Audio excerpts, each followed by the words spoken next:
La plus-value immobilière professionnelle, c'est un impôt qui a toujours existé dans les différents textes sur la fiscalité. Donc l'État a décidé, pour encore beaucoup plus mobiliser les recettes, de recouvrer cet impôt.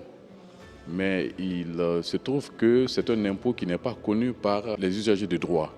Et le plus souvent, nous les notaires qui sommes en contact avec les usagers du droit, notamment dans le cadre de la transaction immobilière, parce qu'il faut comprendre que c'est un impôt qui doit être payé par le vendeur.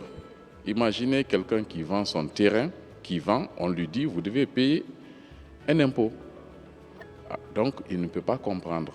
Mais puisque nous nous inscrivons dans la logique du gouvernement dans le but de mobiliser des recettes, donc nous avons eu cette rencontre avec le ministre du Budget afin de mettre en place les voies et moyens afin de mobiliser cet impôt. C'est un impôt qui est dans le Code général des impôts.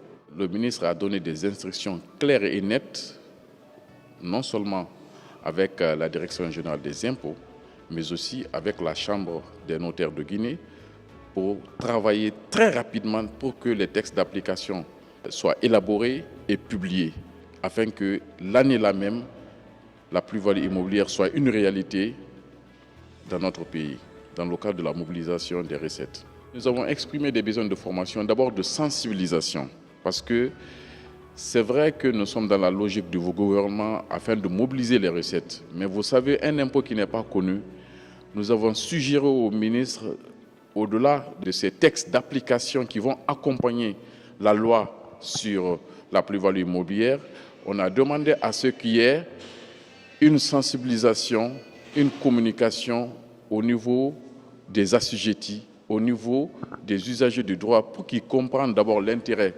Comment l'impôt est calculé, il est payé par qui, il est payé par quoi, il est assis sur quoi, quelle est la différence entre le terrain qui est vendu et le terrain qui est acheté.